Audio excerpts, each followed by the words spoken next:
ছোট বাচ্চা, ফুটফুটে বাচ্চা, মেয়েটাকে দেখে আমার বড় আদর জাগলো, ওর জন্য বড় মায়া জাগলো, মহাব্বত জাগলো। বাচ্চাটাকে মাঝে মাঝে আমি কোলের মধ্যে নেই, মাঝে মাঝে চুমা খাই, আমি তিলের মধ্যে বুকের সাথে মিলাইলে আমার বড় ভালো লাগে। আমার স্ত্রী একদিন ডেকে বলল, যাকে আদর করো জানো সে তোমার কি হয়? বলে আমি জানি না। বলে এটাই তো তোমার মেয়ে হয়। পয়গম্বর, আমার স্ত্রী যখন আমাকে আমার নিজের মেয়ের সাথে পরিচয় করায় দেয়, এই বাচ্চাটা আমাকে জীবনের প্রথম আমাকে বাবা বলে ডেকেছে। কলিজা এত শান্তি, এতটা আনন্দ, এতটা শান্তি জীবনে কোনোদিন আমি পাই নাই। আমি আমার বাচ্চাটাকে বুকের সাথে জড়ায় ধরলাম। কিছুক্ষণের মধ্যে আমার শয়তান এসে আমাকে ধোঁকা দিতে আরম্ভ করেছে। হেই রে, তুই কি মেয়ে সন্তানের বাবা হতে যাচ্ছ নাকি? পয়গম্বর, আমি আমার মেয়েটাকে জমিন থেকে বিদায় করার জন্য চক্রান্ত শুরু করলাম। এই বাচ্চাটাকে নিয়ে আমি পাহাড়ের চূড়ায় চলে যাই।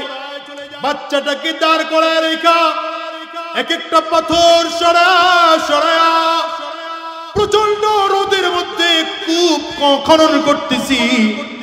বাচ্চা মেয়েটা তাকিয়ে দেখে বাবার শরীর থেকে ঘাম ঝরতেছে। আমার কষ্ট দেখে নিজের কাপড় দিয়া আমার কপালের ঘামটা বাচ্চা মুছতে।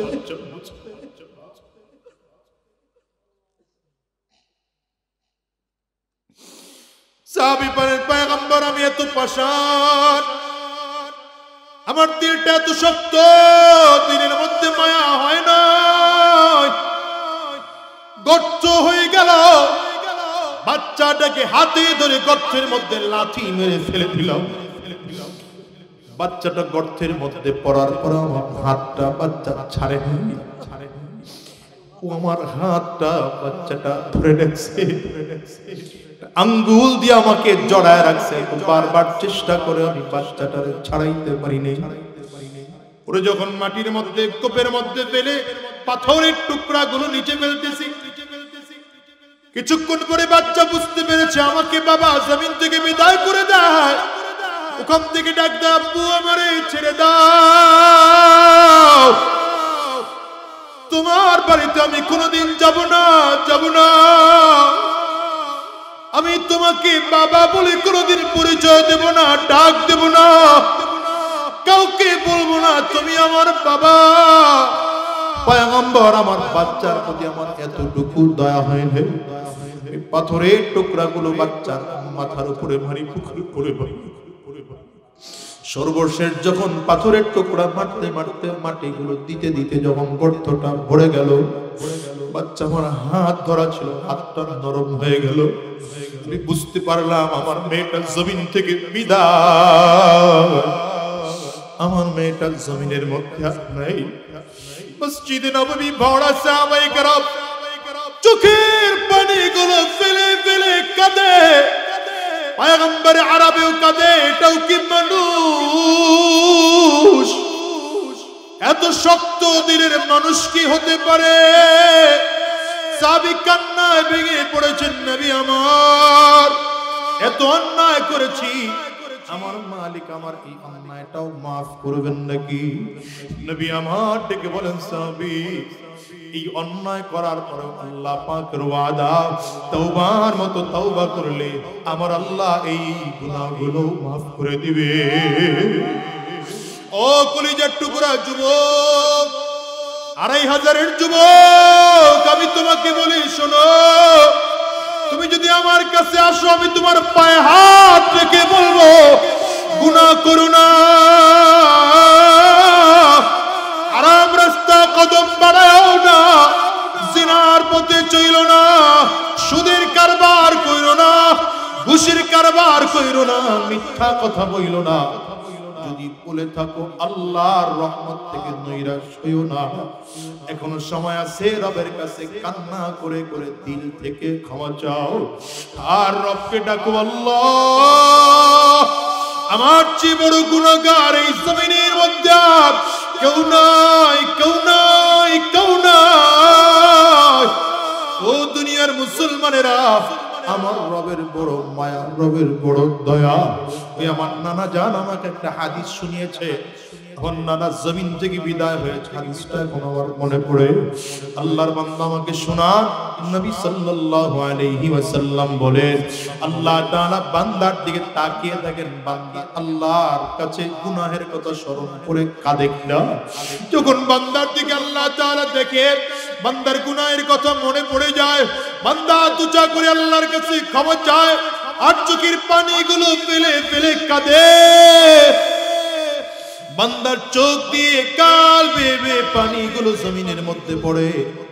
আল্লাহ তাআলা বান্দার দিকে কুদরতি নজর দিয়ে তাকিয়ে থাকেন। ফেরেশতারা ডেকে বলেন, আল্লাহ তোমার কি মোটেও মায়া লাগে না, মোটেও কি দয়া লাগে না? এই বান্দাটা কি তোমার মাফ করতে মন চায় না? বুঝি দেখো না, তাকে তোমার দিকে কান্না করে। আল্লাহ বলেন, ওরে কাঁদতে দাও। বান্দা যখন কান্না করে আমার কাছে বড় ভালো লাগে বান্দার কান্না। বান্দার চোখ দিয়ে পানিগুলো পড়ে আমার কাছে বড় ভালো লাগে। কিন্তু বান্দা যখন কান্না করতে করতে নিজেকে হারায় ফেলে, আল্লাহ তাআলা ফেরেশতাদের দিকে ডেকে বলেন, ফেরেশতারা সাক্ষী থাকো, আমি আল্লাহ বান্দার জিন্দেগীর সব গুনাহগুলো মাফ করে দিলাম। সূর্যটা পৃথিবীর থেকে 13 লক্ষ গুণ বড়। আরো জোরে বলবেন না? এবার আল্লাহ তাআলা বানিয়েছেন তারকা। ওয়ালাকাদ যায়্যানাস সামাআদ দুনিয়া বিমাসাবিহ ওয়ালাকাদ যায়্যানাস সামাআদ দুনিয়া বিমাসাবিহ ওয়া জাআলনাহা রুজুমান লিশ-শায়াতিন ওয়া আ'তাদনা লাহুম আযাবাস সাঈর। আল্লাহ তাআলা তারকা বানিয়েছেন। প্রথম আসমানের নিচে আল্লাহ তাআলা এগুলো সব তারকা দিয়ে সাজিয়ে রেখেছেন। কতগুলো তারকা আল্লাহ তাআলা বানিয়েছেন। নাসা কোম্পানির প্রথম বৈজ্ঞানিক ওয়েন হ্যাবল তিনি ধারণা করে বলেন, ধারণা করা যায় প্রথম আসমানের নিচে আল্লাহ তাআলা মিনিমাম 100 কোটি তারকা বানায় রাখছেন। অথচ আমার আপনার নবী সারওয়ারে দু আলম নবী বলেন, আম্মা জান আয়েশা সিদ্দিকা রাদিয়াল্লাহু আনহা কে নবী ডেকে বলেন, আয়েশা রে তুমি সহ तमाम পৃথিবীর মানুষ মিলে যদি আসমানের তারকাগুলো একটা একটা করে গণনা করতে শুরু করো, আসমানের তারকাগুলো গুনে গুনে শেষ করতে পারবে না। হিসাব করেন এই তারকা কত বড় জানেন? দুনিয়ার থেকে 13 লক্ষ গুণ বড় সূর্য। এমন 1100 কোটি সূর্য একটা তারকার মধ্যে ঢুকিয়ে রাখা যায়। হইল না? সুবহানাল্লাহ হইল না? আরো জোরে বলেন, চিল্লায় বলেন। এই যে জোর করে করে সুবহানাল্লাহ বলাইতেছি, খালি মনে করেন না আমার লাভ, আপনাগুলো লাভ আছে। কি লাভ নাই? যতবার সুবহানাল্লাহ বলতেছেন মিনিমাম আমল নামায় 10টা নেকি লেখা হচ্ছে। এটা তো একদম মিনিমাম। মান জাআ বিল হাসানাতি ফালাহু 10 আমসালিহা, একেবারে মিনিমাম 10 নেকি। আর আল্লাহর রাসূল বলেন সুবহানাল্লাহ একবার বলার কারণে জান্নাতে একটা ফলওয়ালা ছায়াওয়ালা গাছ তৈরি হচ্ছে। এই গাছটা কত বড়? নবী বলেন এই গাছের ছায়া অতিক্রম করার জন্য যদি দ্রুতগামী সওয়ারে দিয়ে 500 বছর দৌড়ানো হয়, গাছের ছায়া অতিক্রম করা সম্ভব। অসুবিধা আছে? বলেন এবার ফজিলত শুনছেন তো, লাভের কথা শুনছেন তো, এবার একটু জোরে বলেন সুবহানাল্লাহ। এত বিশাল তারকা আল্লাহ তাআলা, একটা দুইটা না, হাজার লক্ষ কোটি তারকা, অগণিত তারকা আল্লাহ বানিয়ে রাখছেন। সব প্রথম আসমানের নিচে। সব কোথায়? কি দিয়ে আল্লাহ ঝুলায় রাখছেন? কখনো প্রশ্ন করছেন? কখনো প্রশ্ন করছেন এই তারকাগুলো আল্লাহ কি দিয়ে বানাইলেন? সূর্য আল্লাহ তাআলা কেমনে বানাইলেন? চাঁদ আল্লাহ কেমনে বানাইলেন? এভাবে ঝুলন্ত করে কেমনে রাখলেন? এর উপরে আসমান। তাহলে চিন্তা করেন তো আসমান কত বড় হতে পারে। এটা প্রথম আসমান, এর উপরে দ্বিতীয়, এর উপরে তৃতীয়, এর উপরে চতুর্থ, এর উপরে পঞ্চম, ষষ্ঠ, সপ্তম পর্যন্ত। মাওলানা তারিক জামিল সাহেব দামাত বারাকাতুহু তার কিতাবের মধ্যে লেখেন যে আল্লাহ তাআলা প্রথম আসমান বানিয়েছেন স্বচ্ছ সাদা কাঁচ দিয়া, দ্বিতীয় আসমান বানিয়েছেন লোহা দিয়ে, তৃতীয় আসমান তামা দিয়ে, চতুর্থ আসমান রূপা দিয়ে, পঞ্চম আসমান স্বর্ণ দিয়ে, ষষ্ঠ আসমান মণিমুক্তা দিয়ে, সপ্তম আসমান জবরদস্ত পাথর আর ইয়াকুত পাথর দিয়ে তৈরি।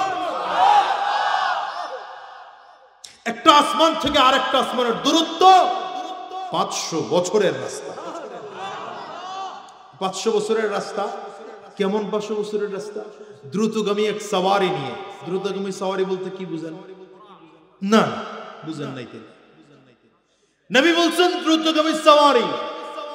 এখন দ্রুতগামী সওয়ারি কি? নবীজি বলেন নাই যে ঘোড়া। দ্রুতগামী সওয়ারি এখন হলো রকেট। কিয়ামতের আগে আরো কোন দ্রুতগামী সওয়ারি আবিষ্কার হতে পারে। সেই দ্রুতগামী সওয়ারি এই যে হাইপারসনিক রকেট, কত মিনিটে বোধ হয় সেকেন্ডে 11 কিলোমিটার। আল্লাহ, ভালো তথ্য জানা আছে। দেখেন এর চেয়ে আরো কোন দ্রুতগামী যান আবিষ্কার হতে পারে। নবীজি বলেন এই দ্রুতগামী সওয়ারি নিয়ে যদি দৌড়ানো হয়, 500 বছর দৌড়ালে যেখানে পৌঁছা যাবে সেটা হচ্ছে প্রথম আসমান থেকে দ্বিতীয় আসমানের ফাঁকা জায়গা। আমার কাছে যেটা মনে হয় আসলে এটা উম্মতকে নবীজি একটা ধারণা দিছেন। মূলত দূরত্ব কত মালিক জানেন, যিনি বানাইছেন তিনি জানেন। একটা বারের জন্য চিন্তা করেন এই আসমানকে আল্লাহ তাআলা রাখছেন, কেমন করে রাখছেন? এই ভাই স্বাভাবিক পর্যায়ে চিন্তা করেন তো, আপনাদের এলাকায় টিউবওয়েল আছে? টিউবওয়েলটা এখন ঠান্ডার দিনে গিয়ে চাপ দেন, গরম পানি বের হয়। যত চাপ দিবেন, এই একই টিউবওয়েল গরমের দিনে চাপ দেন, কে দিল ওখানে? وَإِن تَعُدُّوا نِعْمَةَ اللَّهِ لَا تُحْصُوهَا। রব্বে কারীম বলেন যদি আমার নিয়ামত এক এক করে করে করে করে গণনা করতে আরম্ভ করো, গোলাম রে আমি আল্লাহর নিয়ামতগুলো গনে গনে শেষ করতে পারবে না। আসমানের দিকে তাকিয়ে দেখো, আমি আল্লাহ তাআলা আসমান বানাইলাম। জমিনের দিকে তাকিয়ে দেখো, শক্ত জমিন আমি আল্লাহ তাআলা বানাইলাম। পাহাড়ের দিকে তাকিয়ে দেখো, আমি আল্লাহ তাআলা পাহাড় বানাইলাম। আল্লাহ কিছু পাহাড় বানাইলেন বড়, কিছু পাহাড় ছোট, কিছু পাহাড় মাঝারি, এমন কিছু পাহাড় আছে পাথর ফেটে ফেটে ঝর্ণা বের হয়। আল্লাহ তাআলা নদী বানাইলেন, সাগর বানিয়েছেন, পুকুর বানিয়েছেন, খাল বিল বানিয়েছেন। এগুলোর মধ্যে আবার মাছ দিয়েছেন। পুকুরের মাছের মধ্যে একরকম স্বাদ পাওয়া যায়, নদীর মাছের মধ্যে আরেক রকম স্বাদ আছে, সাগরের মাছের মধ্যে আরেক রকম স্বাদ আছে, খাল বিলের মাছের মধ্যে আরেক রকম স্বাদ। হিসাব করে করে দেখো আল্লাহ তাআলা প্রাণী বানাইলেন। কিছু প্রাণী বান্দার জন্য খাওয়া হালাল, কিছু প্রাণী বান্দার জন্য খাওয়া হারাম। কিছু প্রাণী দুধ দেয়, কিছু প্রাণী শুধু ডিম দেয়। আল্লাহ তাআলা গাছ বানাইলেন, কিছু গাছ আছে ফল দেয় ছায়া দেয় না, কিছু গাছ আছে ছায়া দেয় কিন্তু ফল দেয় না, কিছু গাছ এমন আছে ছায়াও দেয় না ফলও দেয় না, কিছু গাছ এমন আছে ফলও খাওয়া যায় গাছও খাওয়া যায়। কদু চিনেননি? ইল্লাও খাওয়া যায়, গাছটারও খাওয়া যায়, কথা কয় না। কিছু গাছ এমন আছে গাছ খাওয়া যায় ফল খাওয়া যায় না, কিছু এমন গাছ আছে ফল খাওয়া যায় গাছ খাওয়া যায় না। ও মিয়া আল্লাহ তাআলা বলেন গোলাম রে কিছু প্রাণী আমি আল্লাহ তাআলা বানাইলাম, গাছ আমি আল্লাহ বানাইলাম। মানুষের দিকে তাকিয়ে তাকিয়ে দেখো না আমি আল্লাহ তাআলা কত লক্ষ কোটি কোটি কোটি মানুষ আমি আল্লাহ বানাইলাম। দেখেন তো একজনের চেহারার সাথে আরেকজনের চেহারার মিল নাই, একজনের কণ্ঠের সাথে আরেকজনের কণ্ঠের মিল নাই, একজনের ব্রেইন চিন্তা চেতনার সাথে আরেকজনের চিন্তা চেতনার কোনো মিল নাই, একজনের চোখের ছাপের সাথে আরেকজনের চোখের ছাপের মিল নাই, বৃদ্ধাঙ্গুলির ছাপের সাথে আরেকজনের বৃদ্ধাঙ্গুলির ছাপের কোনো মিল নাই। রব্বে গোলাম রে এগুলো বানাইলাম আমি আল্লাহ। কে বানিয়েছেন? আঙ্গুলটা উঁচা করে চিৎকার করে জোরে আওয়াজ করে আরো জোরে বলেন কে? চিল্লায় আওয়াজ করে জোরে বলেন না সুবহানাল্লাহ সুবহানাল্লাহ আলহামদুলিল্লাহ লা ইলাহা ইল্লাল্লাহ সুবহানাল্লাহ আলহামদুলিল্লাহ। কষ্ট হয়? তুমি বাঁচাও তুমি মারো অবিরত ক্ষমা করো, তুমি বাঁচাও তুমি মারো অবিরত ক্ষমা করো, যাকে ধরার তাকে ধরো, যাকে ধরার তাকে ধরো, তোমার মুঠোয় সবই আল্লাহ। সুবহানাল্লাহ আলহামদুলিল্লাহ লা ইলাহা ইল্লাল্লাহ সুবহানাল্লাহ।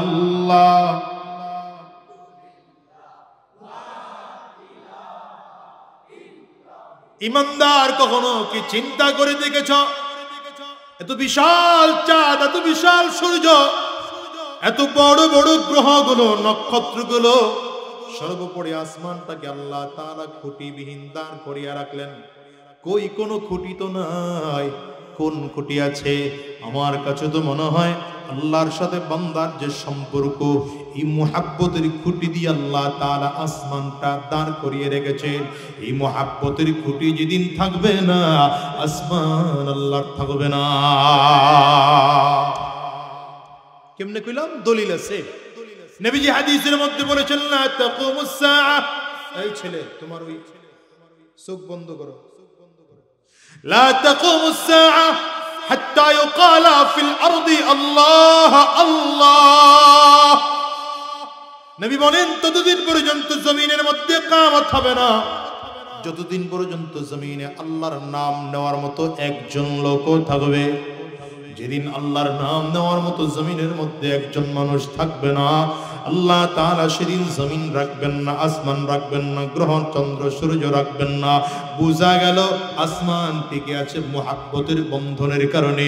বান্দা যে ঈমান এনেছে আমার মালিকের উপরে, এই ঈমানের কারণে বান্দার সাথে রবের একটা মুহাব্বতের বন্ধন তৈরি হয়েছে। এই বন্ধনের জন্য আল্লাহ তাআলা আসমান রাখলেন, জমিন আল্লাহ তাআলা রাখলেন, পাহাড় আল্লাহ তাআলা রেখেছেন, গাছপালা নদী নালা রেখেছেন। বান্দার মুহাব্বত, ঈমান নামের মুহাব্বত যেদিন বান্দার সাথে আমার মালিকের থাকবে না, আসমান ভেঙে টুকরো টুকরো হয়ে যাবে, জমিন চৌচির হয়ে যাবে, পাহাড়গুলো তুলার মতো করে উঠতে থাকবে, কিয়ামত হয়ে যাবে, মানুষ থাকবে না। একজন ইমানদার আছে তো দুনিয়া আছে। হ্যাঁ, একজন ইমানদার আছে তো দুনিয়া আছে। একজন ইমানদার নাই তো দুনিয়া নাই। এই জন্য আমি মাঝে মাঝে বলি যে এই গোটা পৃথিবী আল্লাহ তাআলা ইমানদারদের জন্য বানাইছেন। বেঈমান ফাও খায়। বলেন বেঈমান? সবাই বলেন না, জামেলা বলেন। বেঈমান ফাও খায়। আমাদের দেশের একদল ক্ষমতা ছাইরা পালায়, আরেক দল ক্ষমতায় যাওয়ার জন্য চক্রান্ত করে। এরা মনে করে যে ক্ষমতার চেয়ার দখল করতে পারলেই বুঝি বিশাল কিছু হয়ে যাবে। এবং এরা মাঝে মাঝে এভাবে ক্রেডিট নেয় যে হুজুররা দেশ সমাজ কিছুই বুঝে তো না, আমরা অনেক কিছু বুঝি। আমি বলি বেটা, সিন্নে খেইলা কার জন্য? মোল্লা সিল্লা।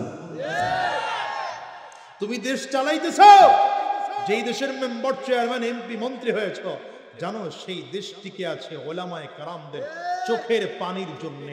ইমানদারের জন্য জমিন টিকে আছে। ইমানদার না থাকলে বেটা জমিনই থাকতো না, তোর নেতাগিরিও থাকতো না। ঠিক কি বুঝা বলতেছেন না? না বুঝা বলতেছেন? বুঝা কয়েন। এই দুনিয়া টিকে আছে ইমানদারের জন্য। কাদের জন্য? নবীজির হাদিস লাকাদ লা তাকুমুস সাআহ হাত্তা ইউকালা ফিল আরদি আল্লাহ আল্লাহ। নবী বলেন আল্লাহর নাম নেওয়ার লোক থাকবে না, জমিন থাকবে না, কিয়ামত হয়ে যাবে। তো তুমি হুজুরদের কারণে জমিনে টিকে আছো, আলেমদের কারণে জমিনে টিকে আছো, আলেমদের কারণে ক্ষমতার পাওয়ার দেখাও, আর সেই আলেমদের বিরোধিতা করো। হ্যাঁ, সে আলেমদেরকে জমিন থেকে মিটিয়ে দিতে চাও। খোদার কসম করে বলি, আলেমদেরকে জমিন থেকে যারা মিটিয়ে দিতে চায়, ইমানদারদেরকে যারা জমিন থেকে মিটিয়ে দিতে চায়, তাদের জন্য দুনিয়া নয়, তারা মিটে যায়, ইমানদার মিটে না। কি কথা বলেন না কেন? হুজুর করে নিয়ে জেলে পড়ছেন, ষড়যন্ত্র করছেন, চক্রান্ত করছেন, পারেন নাই তো আপনারা, হুজুররাই তো আছে। নতুন করে যারা ক্ষমতায় আসবেন আপনাদেরকেও বলতেছি, আমাকে এত শখ নাই হুজুর মেম্বার চেয়ারম্যান এমপি মন্ত্রী হওয়ার। হয়তো অনেকে মনে মনে বলবেন হুজুর আপনার শখ নাই তো আপনিও তো চেয়ারম্যানই করতেছেন। হ্যাঁ, আমি চেয়ারম্যানই করতেছি ক্ষমতা পাওয়ার জন্য না, আমার আল্লাহ দিলে আল্লাহ যে সম্মান দিয়েছেন চেয়ারম্যানের চেয়ে ভালো দিয়েছেন, আলহামদুলিল্লাহ। আমাকে দেখে যদি কোন মন্ত্রী দাঁড়ায়, কোন এমপি যদি দাঁড়ায় যা আমারে দেখায়, আমার জন্য চেয়ারম্যানের চেয়ারটা খুব সম্মানের। কিন্তু গেছি কেন? ওই নাপাকটা পরিষ্কার করার জন্য। এখন আপনি সমালোচনা করতে চাইলে করতে পারেন, আপনার চামড়া মুখ আছে, ট্যাক্স দেওয়া লাগে না, ভ্যাট দেওয়া লাগে না, করতে থাকেন সমালোচনা। আমি তো একটা নাপাক পরিষ্কার করার জন্য গিয়েছি। এই জন্য আমি বলি উলামায়ে কেরাম খানকা ছেড়ে চায় না রাজনীতির মতো নোংরা জায়গায় যাইতে। উলামায়ে কেরাম মসজিদের মেম্বার ছেড়ে চায় না রাজনীতির নোংরা নামক ময়দানে যাইতে। উলামায়ে কেরাম হাদিসের মাস্টার ছেড়ে নোংরা রাজনীতি করতে চায় না। এই ওয়াজ মাহফিলের চেয়ার ছেড়ে তারা নোংরা রাজনীতি করতে চায় না। কিন্তু আমরা যখন দেখি যারা দেশ চালায় তারা এমন নোংরামি শুরু করে দেয়, তারা সুদের ব্যবসা, ঘুষের ব্যবসা, মদের ব্যবসা, জুয়ার ব্যবসা, মাদ্রাসার বিরোধিতা, মসজিদের বিরোধিতা, আলেমদের বিরোধিতা করে, তখন আমরা ময়দানে নেমে যাই। আর আমরা উলামায়ে কেরাম যখন নামি, বেঈমান টিকতে পারে না, ওরা পালাতে বাধ্য হয়। এই জন্য ভবিষ্যতে যারা ক্ষমতায় আসবেন আলেমদেরকে মাইনাস করে ক্ষমতায় থাকার স্বপ্ন দেখবেন না, সাবধান। ইসলামকে মাইনাস করে ক্ষমতায় থাকার স্বপ্ন দেখতে যাবেন না। উলামায়ে কেরাম আর কোরআনের মসজিদ মাদ্রাসাকে মাইনাস করে যদি কেউ ক্ষমতায় যাওয়ার স্বপ্ন দেখে থাকে, আপনারাও 5 আগস্টের মতো বিতাড়িত হবেন। রাগ করলে করেন গা, আমার কোয়ালিছি কথা কয় না। আল্লাহু আকবার। ভাই, গোটা পৃথিবী টিকে আছে রবের সাথে বান্দার এক মুহাব্বতের সম্পর্কে। আর আমার মালিকের যে এত দয়া, বান্দার জন্য এত মায়া, এত মুহাব্বত, এত ভালোবাসা, আল্লাহ কোন বাহানা দিয়ে শুধু চায় বান্দাকে জান্নাতে নিতে, খালি শুধু বাহানা দিয়ে জান্নাতে নিতে চায়। এজন্য হাদিসে আসছে আল্লাহ তাআলা এক জাহান্নামীর বলবেন, এই তোর একটা অপশন দিলাম, তুই আমি আল্লাহর কাছে কিছু চাওয়ার আসেনি, তবে চান্স একবার, বেশি না। কারে বলবেন? জাহান্নামীকে। কিন্তু ঈমান আছে, ওই যে বললাম ঈমান থাকার কারণে জান্নাতে কোনো এক সময় যাবে, কিন্তু গুনাহ করছিল, মুমিন কিন্তু মুমিনে ফাসিক, এই কারণে তাকে জাহান্নামে যাওয়া লাগছে। আল্লাহ পাকের কাছ থেকে অপশনটা পায়া প্রথম চান্সি বলে, আল্লাহ যদি আমারে দিতে হয় তাহলে একটু কিনারায় নিয়ে দাও, জাহান্নামের মাঝখানে আযাবের পরিমাণ অনেক বেশি, একটু কিনারায় নিয়ে দাঁড় করায় দাও। আল্লাহ ফেরেশতাদেরকে বলবেন, ঠিক আছে কিনারায় নিয়ে দাঁড় করা, আযাব এবার একটু কম কম মনে হয়।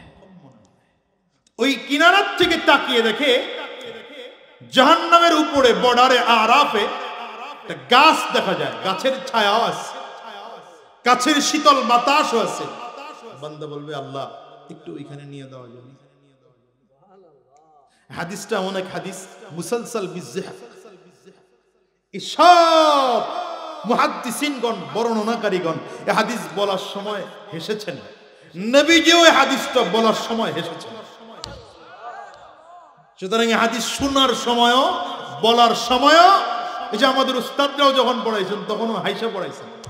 আপনারা হাসবেন, অসুবিধা নাই, তবে সুন্নত ঠিক রেখা। তো বান্দা এখন কোথায়? গাছের নিচে, যেখান থেকে জাহান্নামের কিছুটা তাপও আছে, আবার ওইদিকে গাছের ছায়া আছে। কিন্তু ওইখান থেকে আরেকটু দূরে একটা গাছ দেখা যায় যেটা জান্নাতের কাছে। বান্দা চিন্তা করতেছে, এইখান থেকে যদি ওইখানে যাওয়া যায় জাহান্নামের গরম টরম পাওয়া যাবে না, বরঞ্চ জান্নাতের কিছুটা। আল্লাহর কাছে বলবে, আল্লাহ একটু ওইখানে নিয়ে দাও না। আল্লাহ বলবেন তুই না বলছিলি একবার চাইবি আর চাইবো না, এই একটাই তো অপশন দিছি, আর তো হবে না, মানে এই শেষ চাওয়া, আর চাবো না। হ্যাঁ, এটা শেষ চাওয়া, আর চাবো না। আল্লাহ ফেরেশতাদেরকে বলবেন ঠিক আছে ওখানে নিয়ে দাও। ওই জায়গাটা এমন এক জায়গা, যেই জায়গা দিয়া জান্নাতের গেট দেখা যায়। সুবহানাল্লাহ, এমন কেন পাওয়ার মনে হয় ফরমালিন দিয়ে মনে হয় ভিজায় রাখছেন, জোরে বলেন না সুবহানাল্লাহ। না হুজুররা কইব ইনশাআল্লাহ, আপনারা কইলে হারাও কইবে। দেখি এবার হুজুররা কয় কিনা, সবাই মিলে বলেন তো সুবহানাল্লাহ, বলেন তো আলহামদুলিল্লাহ, সবাই মিলে বলেন আল্লাহু আকবার। বলবেন ইনশাআল্লাহ, সবাই বলতেছে। ভাইরা, এই গাছের নিচে যাওয়ার পরে ওখান থেকে জান্নাতের গেট দেখা যায়। গেটের ভিতরে যে হুর আর গিলমান হাঁটতেছে, হালকা হালকা দেখা যায়। খাবার, দামি দামি খাবার যাইতেছে, ডেকোরেশন জান্নাতের, সাজসজ্জা, আর্কিটেক্ট ডিজাইন এগুলো মোটামুটি দেখা যায়। কথা বলেন, ওখান থেকে দাঁড়ায় বলে আল্লাহ আরেকটু চান্স দাও না। কি চান্স? গেটের সামনে নিয়ে বলে না, আল্লাহ বলে না এটা হবে না, একটুখানি, এই শেষ চাওয়া, আর না। আল্লাহ তাআলা ফেরেশতাদেরকে বলবেন ঠিক আছে তাহলে গেটের সামনে নিয়ে দেন।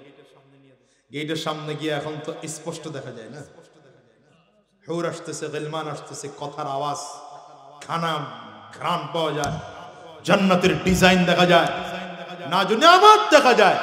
ওখানে দাঁড়ায় বলবে আল্লাহ একটু ভিতরে ঢুকতে দাও না। এক দৌড় দিয়ে জামু আর আয়া পড়ে জামু।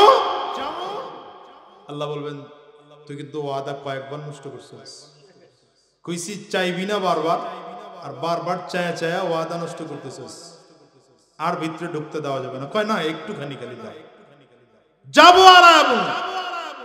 আল্লাহ ফেরেশতাদেরকে বলবেন, দেখছেন বাহানা, দেখেন বাহানা। আল্লাহ ফেরেশতাদেরকে বলবেন ঠিক আছে ভিতরে ঢুকতে দাও, গেট খুলে দাও। বান্দা এবার দৌড় দিয়ে গেটের মধ্যে গিয়া দাঁড়ায় গেছে, বের হ, বেরো না। কেন? তুমি না বলছো ঢুকলে আর বের হয় না। আল্লাহ আল্লাহু আকবার। আল্লাহ বের হব না। আল্লাহ তাআলা ফেরেশতাদেরকে জানায় দিবেন ঠিক আছে ওরে বের করিস না। নবীজি বলেন এই যে জান্নাতি, যেই জান্নাতিটা জাহান্নাম থেকে বের করে জান্নাতে এত বাহানা করে আল্লাহ দিলেন, এই জান্নাতিকে আল্লাহ তাআলা জান্নাত দিবেন দুনিয়ার 10 গুণ বড় একটা জান্নাত আল্লাহ তাআলা। এজন্য বলছি আল্লাহ তাআলা জাহান্নামে দেওয়ার জন্য বান্দাকে বানানি নাই, আল্লাহ বানাইছেন জান্নাত দেওয়ার জন্য। এত বাহানা, আল্লাহর এত বাহানা। বুখারীর হাদিসের মধ্যে আসছে মাথা নিচের দিকে দেওয়া যাবে না, মাথা উপরে উইয়া আল্লাহর বান্দা ভাই নিচে না, আমার দিকে তাকায়, এদিকে তাকায় থাকছে। আরো কেউ মাথা নিচের দিকে আসেনি, হ্যাঁ দেওয়া যাবে না। এবার আমার দিকে তাকায় থাকতে হবে, ঘুম আসলে আমার দিকে তাকায় ঘুমাইতে হবে। ওই যে ওইখানে দুইজন, হ্যাঁ আমার দিকে তাকায় থাকতে হবে।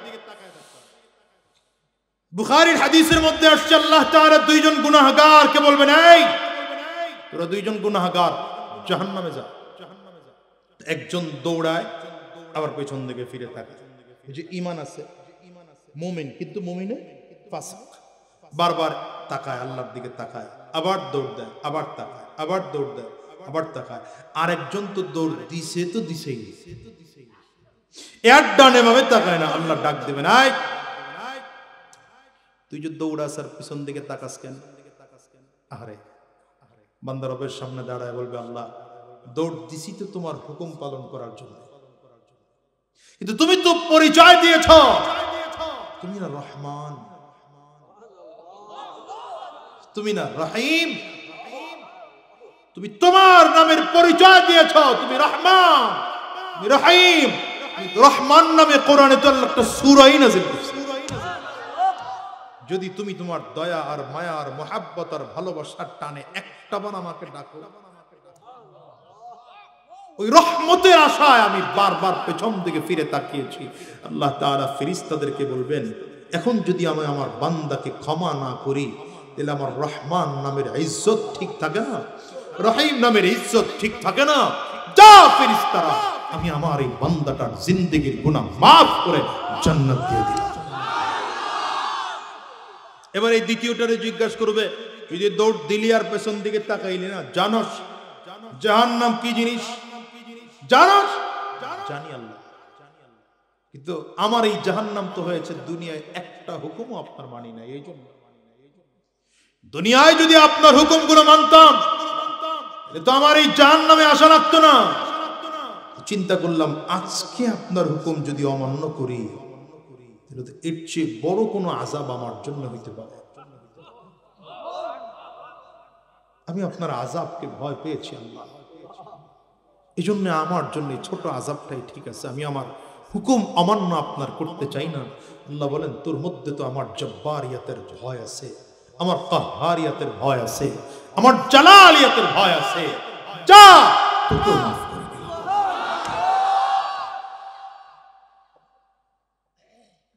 তোকে মাফ করে দিলাম। এটাই দুনিয়া। আরে ভাই, আল্লাহ তাআলা দুনিয়াতে পাঠাইছেন, দুনিয়াতে থাইকা জান্নাত কামাই করে বিদায় হও। সন্তান, মা সন্তানকে যতটা ভালোবাসে, সন্তানকে মা যতটা ভালোবাসে, তার চেয়ে 1000 গুণ বেশি ভালোবাসেন আমার আল্লাহ তার বান্দাকে। বুখারীর হাদিসের মধ্যে সাহাবায়ে কেরাম কিছু কয়েদীদেরকে যুদ্ধ থেকে আটক করেছেন। যুদ্ধের মধ্যে কিছু পুরুষ আছে, কিছু নারীরা আছে।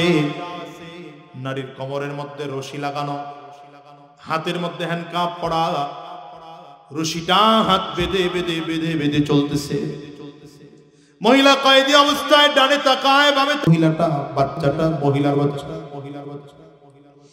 দুধের বাচ্চাটা, সন্তানটা হারিয়ে গিয়েছে। মহিলাকে আটক করে নিয়ে যাওয়া হয়। কোমরের মধ্যেও রশি আছে, হাতের মধ্যেও রশি আছে। মা সন্তানের জন্য এত মায়া,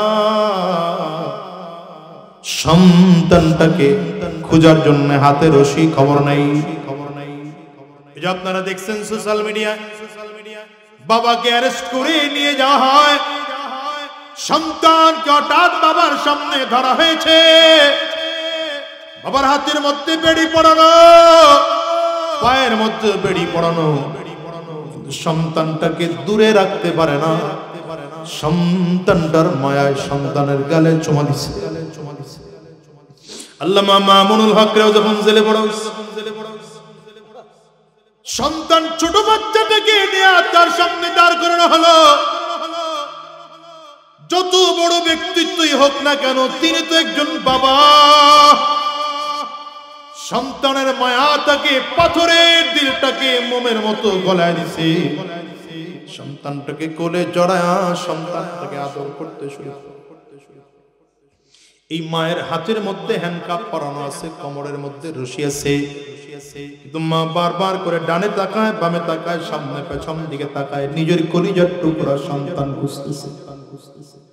হঠাৎ করে সন্তানকে দেখলো মা, হাতের রশিটা টান দিয়ে এত জোরে দৌড় দিয়েছে, যিনি রশি হাতের মধ্যে নিয়ে চলছিলেন তার হাত থেকে রশি ছুটে গিয়েছে।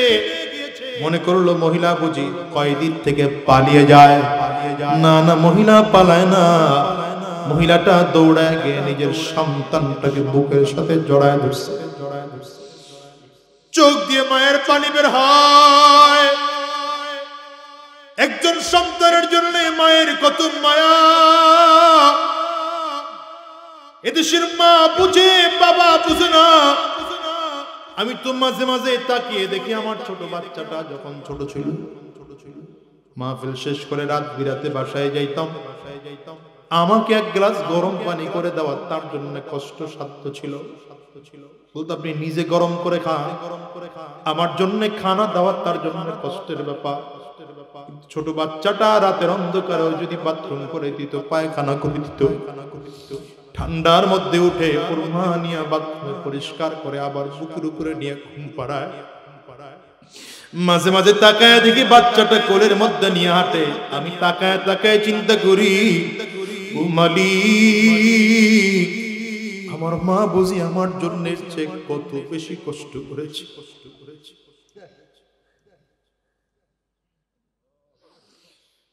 একজন সন্তানের জন্য মায়ের কত মায়া, কারণ দুনিয়াতে যত মায়া মোহাব্বত রহমত ভালোবাসা দেওয়া হয়েছে, পুরো রহমতকে 100 ভাগ করলে 99 ভাগ মাকে আল্লাহ তাআলা দিয়েছেন, আর 1 ভাগ গোটা পৃথিবীর মানুষের মাঝে আল্লাহ দিয়েছেন। এই মা তার সন্তানকে দৌড়ায় গিয়া কোলের মধ্যে জড়ায় ধরছে, মানুষগুলোকে আড়াল করে বাচ্চার মুখের মধ্যে স্থান দিয়েছে। সন্তানটা দুধের সন্তান, কতক্ষণ ধরে না খাওয়া, কলিজার টুকরা সন্তানকে পাইয়া মনে হয় যেন টোটাল পৃথিবীটা পেয়ে গেছে। মা তার সন্তানকে কোলের মধ্যে জড়ায় ধরে বুকের দুধটা বাচ্চার মুখের মধ্যে দিচ্ছে। সাহাবায়ে কেরাম তাকিয়ে তাকিয়ে দূর থেকে দেখতেছে মায়ের এমন পাগলা। নবীজি নিজেও দেখতেছেন মা সন্তানের জন্য দৌড়ায়। নবীজি সাহাবায়ে কেরামদেরকে ডেকে বলেন, সাহাবীরা, এই মহিলা তার সন্তানকে যেই পরিমাণ ভালোবাসে, আবার আল্লাহ তার বান্দাকে এর চেয়ে 1000 গুণ বেশি ভালোবাসে। হ্যাঁ, দুনিয়ার মুসলমান, তুমি আর আমি আল্লাহর ভালোবাসা বুঝি না। সাবধান সাবধান, তোমার কাছে রবের ভালোবাসা মনে হয় না। তুমি দুনিয়ায় তো তাকিয়ে দেখছো, রেস্টুরেন্টে খাইতে যাও, রেস্টুরেন্টের যেই ওয়েটার তোমাকে খানা দিল, তাকে খানা খাওয়ার পরে 20 টাকা 30 50 100 টাকা বোনাস দিয়ে আসো। কখনো তাকে ধন্যবাদ জানাও, থ্যাংক ইউ জানাও, কিন্তু কখনো চিন্তা করেছো যে মালিক তোমার জন্য এত চমৎকার খানার আয়োজন করলে, সেই মালিককে কি আলহামদুলিল্লাহ জানাইছো? সেই মালিককে কোনদিন কি শুকরিয়া জানাইছো? সেই মালিককে কোনদিন কি থ্যাংক ইউ বলেছো? সেই মালিককে কোনদিন কি ধন্যবাদ বলেছো? এই মিয়া, তোমারে আমারে তো আল্লাহ তাআলা হিন্দুর করে পাঠাইতে পারতেন, বৌদ্ধের ঘরে আল্লাহ পাঠাইতে পারতেন, খ্রিস্টানের ঘরে পাঠাইতে পারতেন, বেঈমান নাস্তিকের ঘরে আল্লাহ পাঠাইতে পারতেন। না না, আল্লাহ তাআলা কোন বেঈমানের ঘরে পাঠান নাই, হিন্দু বৌদ্ধ খ্রিস্টানের ঘরে পাঠান নাই। আল্লাহ বড় দয়া করে মানুষের ঘরে পাঠিয়েছেন, মুসলমানের ঘরে পাঠিয়েছেন। শেষ নবীর উম্মত আল্লাহ তাআলা হওয়ার তৌফিক দিয়েছে। কখনো কি চিন্তা করে দেখেছো? শুধু তাই না, তোমার আমার জন্য, তোমার আমার আল্লাহ তাআলা জান্নাতে দেওয়ার জন্য আকল দিয়েছেন। কোন প্রাণীকে আল্লাহ তাআলা আকল দেন নাই, মানুষকে আল্লাহ তাআলা আকল দিয়েছেন, জ্ঞান দিয়েছেন, বিবেক দিয়েছেন, বুদ্ধি দিয়েছেন। আকল যদি দ্বীনের পথে চলার জন্য যথেষ্ট না হয়, আল্লাহ তাআলা কোরআনুল কারীম দিয়েছেন 114 সূরাওয়ালা 30 পারাওয়ালা কোরআন দিয়েছে। বান্দা আকল পরিচালনার জন্য কোরআন থেকে শিক্ষা গ্রহণ করো। যদি কোরআন দিয়ে বুঝতে না পারো, তাইলে আমি নবী পাঠাইলাম, নবীর কাছ থেকে কোরআন বুঝে নাও। নবীও পাইলা, কোরআনও পাইলা, এত চমৎকার আকল আল্লাহ তাআলা তোমার আমার জন্য দিলেন। এই মানুষটা এরপরেও যদি জাহান্নামী হও, তোমার চেয়ে বদনসিব গোটা পৃথিবীর মধ্যে আর কেউ নাই। তোমার চেয়ে খারাপ মানুষ এই জমিনের মধ্যে আর কেউ নাই। এই জন্য রব বলেন, গোলাম লা তাকুনাতু মির রাহমাতিল্লাহ, আমি আল্লাহ পাকের রহমত থেকে নৈরাশ হবি না।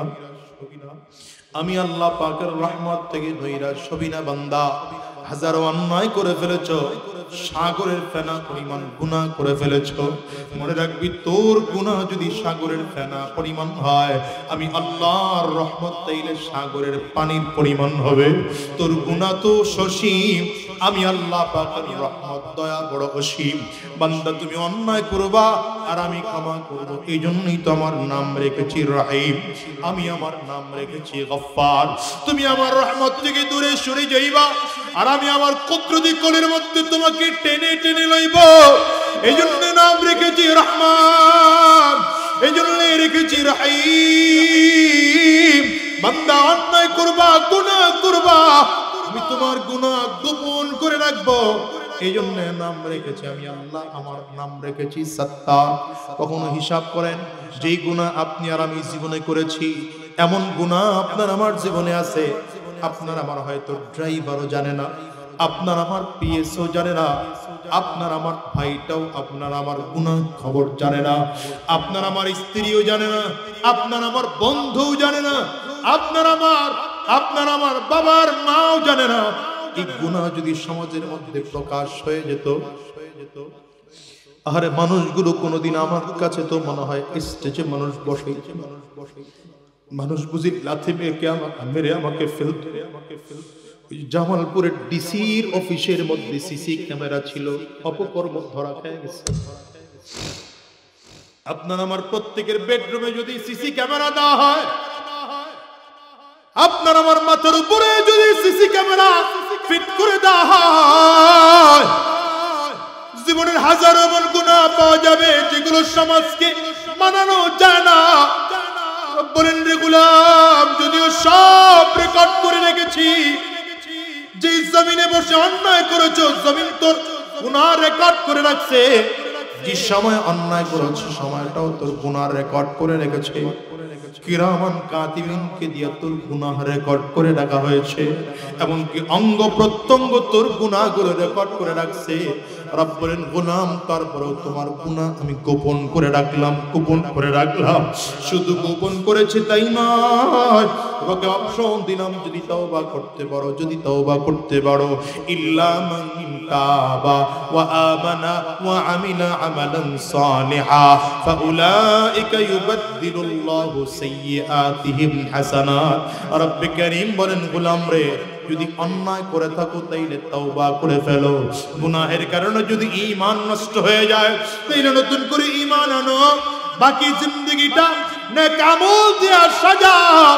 রব্বে কারীম কই রে গোলাম, আমি আল্লাহ তাআলা ওয়াদা দিলাম, প্রতিশ্রুতি দিলাম, তিনটা গুণ যদি অর্জন করতে পারো, এক নম্বর তওবা, দ্বিতীয় নম্বর বেঈমান হয়ে গেলে ঈমান আনো, তিন নম্বর যদি বাকি জিন্দেগি না আমল করতে পারো, আমি আল্লাহ তোমার গুনাহগুলোকে নেকি দ্বারা পরিবর্তন করে দেব। এইজন্য সাবধান, রবের রহমত থেকে দূরে সরে যাও না, রবের রহমত থেকে দূরে সরে যাইও না। গুনাহ তো হয়েই যাবে, কিন্তু সাবধান, গুনাহ থেকে রবের কাছে ক্ষমা চেয়ে নাও, গুনাহ থেকে ক্ষমা চেয়ে নাও। যে সাহাবায়ে কেরাম নবীজির কাছে এসে দাঁড়ায় বলতেন, পয়গম্বর জানাইতো ইয়া রাসূলুল্লাহ, আমি জিনা করেছি, আমার কি ক্ষমা আছে নাকি? কেউ এসে বলতো, হুজুর আমি শিরিক করেছি, আমার ক্ষমা আছে নাকি? কেউ এসে বলতো, পয়গম্বর আমি আমার বাচ্চাকে জীবিত দাফন করে ফেলেছি, আল্লাহ আমার গুনাহ ক্ষমা করবেনি। দাহিয়াতুল কলবি নামের এক সাহাবী ঈমান গ্রহণ করার পরে নবীজির সামনে দাঁড়িয়ে কান্না করতেছে, আর ডেকে বলেন, পয়গম্বর এমন কোন অন্যায় নাই আমি করি নাই, আমি কত জিনা করেছি আমি বলতে পারবো না, আমি আমার জীবিত 100টা মেয়েকে জীবিত দাফন করে ফেলেছি, আমার মালিককে আমার গুনাহ মাফ করবেন নাকি? নবীজি বলেন, সাহাবী কেমন করে তোমার মেয়েকে দাফন করেছো বলো, আমাদেরকে একটু ঘটনাটা শোনাও।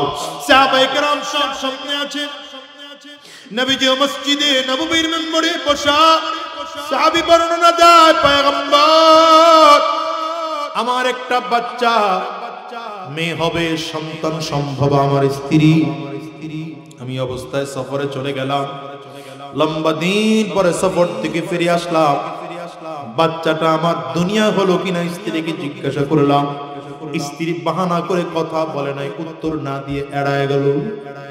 কিন্তু আসলে আমার স্ত্রী সন্তানটাকে লইয়া দূরে কোথাও এক জায়গায় পালতে দিয়েছে। আমার বাচ্চাটা যখন এতটুকু বড় হয়েছে, এই বাচ্চা আমাকে বাবা বলে ডাকতে পারে, আমার আদর নিতে পারে, আমাকে আদর দিতে পারে, মায়া দিতে পারে। কাজের মেয়ে বইলা আমার বাড়িতে বাচ্চাটাকে নিয়ে আসছে, ছোট বাচ্চা, ফুটফুটে বাচ্চা, মেয়েটাকে দেখে আমার বড় আদর জাগলো, ওর জন্য বড় মায়া জাগলো, মহাব্বত জাগলো। বাচ্চাটাকে মাঝে মাঝে আমি কোলের মধ্যে নেই, মাঝে মাঝে চুমা খাই, আমি তিলের মধ্যে বুকের সাথে মিলাইলে আমার বড় ভালো লাগে। আমার স্ত্রী একদিন ডেকে বলল, যাকে আদর করো জানো সে তোমার কি হয়? বলে আমি জানি না। বলে এটাই তো তোমার মেয়ে হয়। পয়গম্বর আমার স্ত্রী যখন আমাকে আমার নিজের মেয়ের সাথে পরিচয় করায় দেয়, এই বাচ্চাটা আমাকে জীবনের প্রথম আমাকে বাবা বলে ডেকেছে।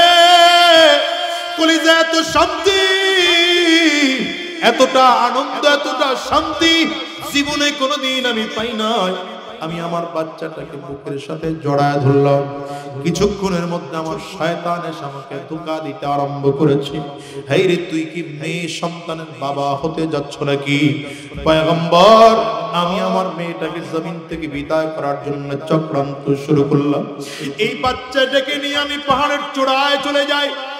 বাচ্চাটাকে দাঁড় করায় রেখা এক একটা পাথর সরায়া প্রচন্ড রোদের মধ্যে কূপ খনন করতেছি। বাচ্চা মেয়েটা তাকিয়ে দেখে বাবার শরীর থেকে ঘাম ঝরতেছে। আমার কষ্ট দেখে নিজের কাপড় দিয়া আমার কপালের ঘামটা বাচ্চা মুছতে।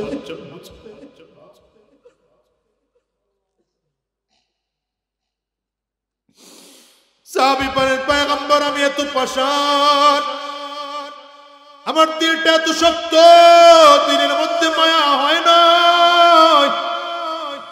গর্ত হয়ে গেল। বাচ্চাটাকে হাতে ধরে গর্তের মধ্যে লাথি মেরে ফেলে দিলাম। বাচ্চাটা গর্তের মধ্যে পড়ার পর আমার হাতটা বাচ্চা ছাড়ে নাই। ও আমার হাতটা বাচ্চাটা ধরে রাখছে, আঙ্গুল দিয়ে আমাকে জড়ায় রাখছে। বারবার চেষ্টা করে আমি বাচ্চাটারে ছাড়াইতে পারি নাই। ওরে যখন মাটির মধ্যে কোপের মধ্যে ফেলে পাথরের টুকরাগুলো নিচে ফেলতেছি, কিছুক্ষণ পরে বাচ্চা বুঝতে পেরেছে আমাকে বাবা জমিন থেকে বিদায় করে দেয়। ওখান থেকে ডাক দেয়, আব্বু আমারে ছেড়ে দাও, তোমার বাড়িতে আমি কোনোদিন যাব না। আমি তোমাকে বাবা বলে কোনোদিন পরিচয় দেব না, ডাক দেব না, কাউকে বলবো না তুমি আমার বাবা। পয়গম্বর, আমার বাচ্চার প্রতি আমার এতটুকু দয়া হয় না। পাথরের টুকরাগুলো বাচ্চার মাথার উপরে ভারী, পুকুরে পড়ে ভারী।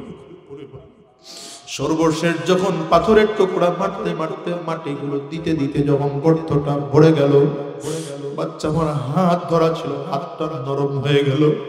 আমি বুঝতে পারলাম আমার মেয়েটা জমিন থেকে বিদায়, আমার মেয়েটা জমিনের মধ্যে আর নাই। মসজিদে নববী ভরা সাহাবায়ে কেরাম চোখের পানিগুলো ফেলে ফেলে কাঁদে। পয়গম্বর আরবেও কাঁদে, এটাও কি মানুষ? এত শক্ত দিলের মানুষ কি হতে পারে? সাহাবী কান্নায় ভেঙে পড়েছেন, নবী আমার, এত অন্যায় করেছি, আমার মালিক আমার এই অন্যায়টাও মাফ করবেন নাকি? নবী আমার ডেকে বলেন, সাহাবী, এই অন্যায় করার পরে আল্লাহ পাকের ওয়াদা, তওবার মতো তওবা করলে আমার আল্লাহ এই গুনাহগুলো মাফ করে দিবে। ও কলিজার টুকরা যুবক, 2500-এর যুবক, আমি তোমাকে বলি শোনো, তুমি যদি আমার কাছে আসো আমি তোমার পায়ে হাত রেখে বলবো গুনাহ করো না, আরাম রাস্তা কদম বাড়াও না, জিনার পথে চইলো না, সুদের কারবার কইরো না, ঘুষের কারবার কইরো না, মিথ্যা কথা বইলো না। যদি বলে থাকো আল্লাহর রহমত থেকে নৈরাশ হইও না, এখনো সময় আছে, রবের কাছে কান্না করে করে দিল থেকে ক্ষমা চাও আর রবকে ডাকো, আল্লাহ আমার চেয়ে বড় গুনাহগার এই জমিনের মধ্যে কেউ নাই, কেউ নাই, কেউ নাই। ও দুনিয়ার মুসলমানেরা, আমার রবের বড় মায়া, রবের বড় দয়া। ওই আমার নানা জান আমাকে একটা হাদিস শুনিয়েছে, এখন নানা জমিন থেকে বিদায় হয়েছে, হাদিসটা এখন আমার মনে পড়ে। আল্লাহর বান্দা আমাকে শোনান, নবী সাল্লাল্লাহু আলাইহি ওয়াসাল্লাম বলেন, আল্লাহ তাআলা বান্দার দিকে তাকিয়ে দেখেন, বান্দা আল্লাহর কাছে গুনাহের কথা স্মরণ করে কাঁদে না। যখন বান্দার দিকে আল্লাহ তাআলা দেখে বান্দার গুনাহের কথা মনে পড়ে যায়, বান্দা দুচা করে আল্লাহর কাছে ক্ষমা চায় আর চোখের পানিগুলো ফেলে ফেলে কাঁদে। বান্দার চোখ দিয়ে কাল বেয়ে বেয়ে পানিগুলো জমিনের মধ্যে পড়ে। আল্লাহ তাআলা বান্দার দিকে কুদরতি নজর দিয়ে তাকিয়ে থাকেন। ফেরেশতারা ডেকে বলেন, আল্লাহ তোমার কি মোটেও মায়া লাগে না, মোটেও কি দয়া লাগে না? এই বান্দাটা কি তোমার মাফ করতে মন চায় না? বুঝি দেখো না, তাকে তোমার দিকে কান্না করে। আল্লাহ বলেন, ওরে কাঁদতে দাও। বান্দা যখন কান্না করে আমার কাছে বড় ভালো লাগে বান্দার কান্না। বান্দার চোখ দিয়ে পানিগুলো পড়ে আমার কাছে বড় ভালো লাগে। কিন্তু বান্দা যখন কান্না করতে করতে নিজেকে হারায় ফেলে, আল্লাহ তাআলা ফেরেশতাদের দিকে ডেকে বলেন, ফেরেশতারা সাক্ষী থাকো, আমি আল্লাহ বান্দার জিন্দেগীর সব গুনাহগুলো মাফ করে দিলাম। এ বাজান রে, গুনাহ তোমার আমার দ্বারা হয়েই যাবে, কারণ গুনাহ করার শক্তি দিয়ে আল্লাহ তাআলা তোমাকে আমাকে পাঠিয়েছেন। তুমি আর আমি গুনাহের মজা বুঝি, তুমি আর আমি গুনাহের সাজাও বুঝি, গুনাহের স্বাদও বুঝি। সাবধান, গুনাহ হয়ে গেলে তওবা না করে কবরে যাইও না। কবর বড় ভয়ঙ্কর। সম্পদওয়ালার পরিচয় কবরকে দিলে কবর শুনবে না, ক্ষমতাওয়ালা পরিচয় দিলে কবর শুনবে না। কবর বারবার করে বলে, আনা বাইতুজ জুলমা, আনা বাইতুল ওয়াহদা, আনা বাইতুত তুরাব। আমি বড় একাকীর ঘর, আমি বড় অন্ধকার ঘর, আমার কাছে সাথী বাতি দুনিয়ার কোনো কিছুই নাই। কবর বলে, আমি শুধু চিনি আমল। ভালো আমল করে যদি আসতে পারো আমি ভালো আচরণ করব। কবর বলে, যদি ভালো আমল করে আসতে না পারো, কবর পড়া দুই দিকের মাটিগুলো একত্রিত হইয়া গুনাহগারের লাশটাকে এত জোরে চাপ মারবো, এক পাজরের হাড় আরেক পাজরের মধ্যে নিয়ে পৌঁছাইয়া দেব। সাবধান সাবধান, গুনাহ নিয়ে কবরে যাওয়া যাবে না, রবের সামনে গুনাহ নিয়ে দাঁড়ানো যাবে না। এজন্য আল্লাহর কাছে ক্ষমা চাইব। হায় রে, মাঝে মাঝে তাহাজ্জুদ নামাজের মধ্যে দাঁড়াইয়া নামাজ শেষ করে হাত উঁচু করে রবের কাছে কান্না করব আর বলবো, আল্লাহ আমি আমার হাত দিয়ে জীবনে কত গুনাহ করেছি, আমি আমার চোখ দিয়ে জীবনে কত গুনাহ করেছি, আমি আমার এই পা দিয়ে জীবনে কত গুনাহ করেছি, আমি আমার এই ঠোঁট দিয়া জিহ্বা দিয়া জীবনে কত গুনাহ করেছি। তুমি যদি ক্ষমা না করো, আমাকে ক্ষমা করার মতো কেউ না। রবের কাছে ক্ষমা চাও, আল্লাহ পাকের কাছে পাক্কা সচ্চা দিলে ক্ষমা চাও। আর ডেকে বলবো, আল্লাহ আমাকে মেহেরবানি করে মাফ করে দাও।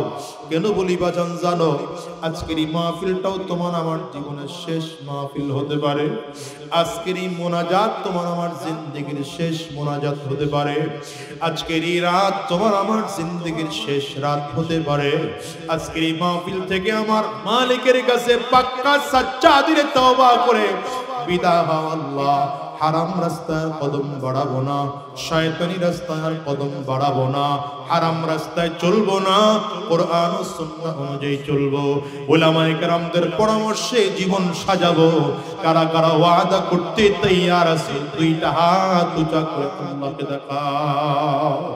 আওয়াজ দিয়ে চিৎকার করে জোরে ডাকো আল্লাহ, আরো জোরে ডাকো আল্লাহ, চিৎকার করে ডাকো, চোখের পানি বাড়ায়া ডাকো। চোখে যদি পানি না আসে, কান্নার বাহান ধরে ডাকো। ডানে আর বামে তাকাও, তাকিয়ে দেখো কার চোখের কোটায় পানি। ওই মানুষটার দিকে তাকিয়ে নিজেকে নিজে ধিক্কার মারো। বলো, আল্লাহ গুনাহ নিয়ে দুনিয়া থেকে নিও না, গুনাহগার বানাইয়া দুনিয়া থেকে নিও না, বেঈমান বানাইয়া দুনিয়া থেকে নিও না, মুজরিম বানাইয়া দুনিয়া থেকে নিও না। আয় আল্লাহ, ইমানদার বানাইয়া দুনিয়া থেকে নিও, পাক্কা সাচ্চা দিনদার বানাইয়া জমিন থেকে নিও। হারাম রাস্তায় আর চলবো না, শয়তানি রাস্তায় আর চলবো না। আল্লাহ তুমি কবুল করে নাও, কবুল করে নাও। জবান খুলে বলো আমিন।